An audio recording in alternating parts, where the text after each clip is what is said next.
એક એવો દેશ જે માત્ર 40 મિનિટ સુધી જ રાત રહે છે અને બાકીના 23 કલાક માટે દિવસ રહે છે. અજુગતું ને? હવે સામાન્ય રીતે આપણે એવું જોયું છે કે સવારે 6, 6:30 વાગે સૂર્યોદય થઈ જાય અને સાંજ પડતા 6:30, 7 વાગે સૂર્યાસ્ત થઈ જાય અને રાત થઈ જાય. પણ શું તમે ક્યારે એવું સાંભળ્યું છે કે કોઈ દેશમાં રાત્રે 12:30 વાગે સૂર્યાસ્ત થતો હોય અને આશરે 1:15 વાગે ફરીથી સૂર્યોદય થઈ જતો હોય? નહીં સાંભળ્યું હોય ને? કયો છે આ અજુગતો દેશ? ચાલો જાણીએ. VTVGujarati.com પર તમે જોઈ રહ્યા છો અજબ ગજબ અને હું છું મેઘા. હવે આ દેશ વિશે જાણતા પહેલા એક કામ કરો કે પ્લે સ્ટોર પર જઈને તમે અમારી એપ્લિકેશન ડાઉનલોડ કરી લો.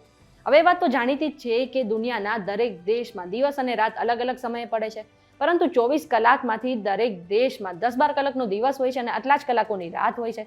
પણ શું તમે ક્યારે એવા દેશ વિશે સાંભળ્યું છે જ્યાં માત્ર 40 મિનિટ માટે જ રાત પડે છે? નહીં સાંભળ્યું હોય ને? આ દેશ છે નોર્વે.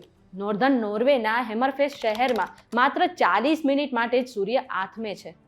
આ જગ્યા પર રાત્રે 12 કલાક અને 43 મિનિટે સૂર્ય આથમે છે, એટલે કે સૂર્યાસ્ત થાય છે, અને 40 મિનિટની અંદર એટલે કે આશરે 1:30 વાગે સૂર્યોદય થઈ જાય છે. જો કે આ 40 મિનિટની રાતનો સિલસિલો આખું વર્ષ નથી ચાલતું. આ સિલસિલો આશરે 2.5 મહિના સુધી જ ચાલે છે. અને એવું પણ કહેવાય છે કે મે થી જુલાઈની વચ્ચે 76 દિવસ એવા પણ હોય છે જ્યારે નોર્વેમાં સૂર્ય આથમતો જ નથી, અને આ કારણે આ દેશને મિડનાઇટ સિટી ઓફ સન પણ કહેવામાં આવે છે.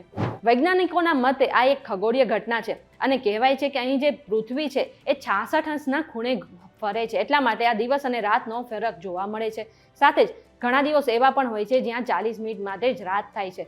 એવું પણ કહેવાય છે કે આ જે નોર્વે છે એ યુરોપ ખંડમાં આવેલું છે, અને યુરોપ ખંડ એ ઉત્તર ધ્રુવની ઘણી નજીક આવેલું છે, એટલા માટે આ દેશ જે છે ઘણો ઠંડો દેશ તરીકે પણ ઓળખાય છે. હવે જે દિવસો દરમિયાન અહીં 40 મિનિટ સુધી જ રાત પડે છે એ દિવસોમાં અહીં ટુરિસ્ટનો ધસારો પણ એટલો જ જોવા મળે છે. લોકો દૂર દૂરથી આ ઘટનાને જોવા આવે છે અને માત્ર 40 મિનિટની રાતનો અનુભવ પણ લે છે. આ ઇન્ફોર્મેશન તમને કેવી લાગી અમને કમેન્ટ કરીને જરૂરથી જણાવજો. જો આજનો વિડીયો તમને પસંદ આવ્યો હોય તો વિડીયોને લાઇક અને શેર કરી દો. સાથે જ આવી અવનવી માહિતી માટે અમારી ચેનલ VTVGujarati.com ને સબસ્ક્રાઇબ કરી લો. આ સિવાય દેશ દુનિયાના સમાચાર મેળવવા માટે તમે અમારી વોટ્સએપ ચેનલ સાથે જોડાઈ શકો છો.